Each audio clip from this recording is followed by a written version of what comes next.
Bom, acho que ainda é cedo para que a gente tenha uma definição detectável por meio das pesquisas.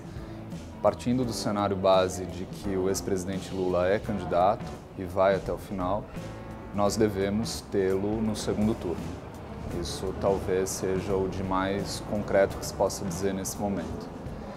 Com relação à segunda posição, me parece que nós devemos repetir a já tradicional polarização entre PT e PSDB, com algumas diferenças em função da conjuntura como um todo. Essa polarização ocorre desde 1994. Nesse período de 94 até 2014, portanto, nesses 20 anos de história democrática, desde o final do período militar, as eleições de 2002 foram as que apresentaram a menor concentração de votos entre PT e PSDB no primeiro turno. Foram 69% dos votos dados a esses dois partidos. Todas as demais concentraram mais de 75% dos votos entre esses dois partidos.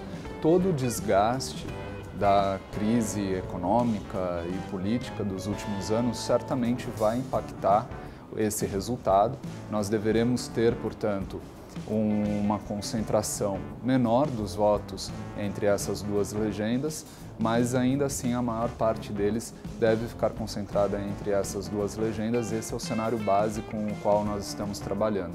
Portanto, a presença do deputado Jair Bolsonaro na segunda posição nos parece que tem data para terminar. Entendemos que a estrutura partidária e de detenção de cargos ainda segue sendo relevante.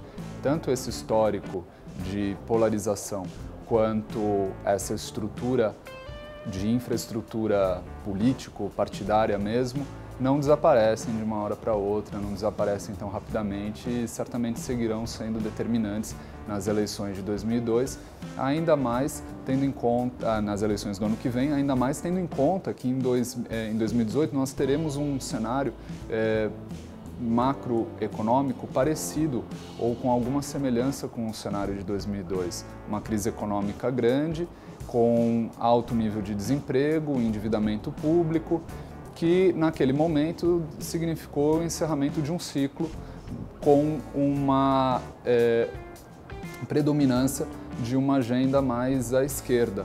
Hoje o cenário é parecido com um sinal invertido. Deve haver uma predominância de um programa mais liberal do ponto de vista econômico. Inclusive, algumas pesquisas detectam que existe uma aceitação maior por parte da população dessa agenda.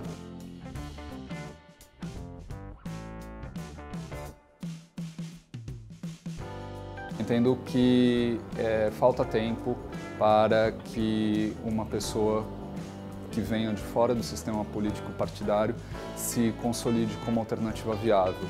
O perfil do Luciano Huck poderia cumprir essa função, mas hoje seria necessário que alguém que chegasse de fora já chegasse muito conhecido e que, além disso, fosse adotado por uma estrutura partidária já constituída.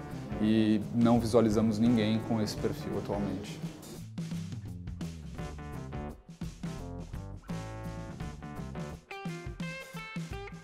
A questão econômica, certamente, e também a questão da segurança pública deve ser bastante tratada, principalmente pelo candidato Jair Bolsonaro, mas neste ponto a gente deve lembrar que o governador Geraldo Alckmin também tem uma atuação destacada e poderá se contrapor nessa narrativa ao deputado Jair Bolsonaro.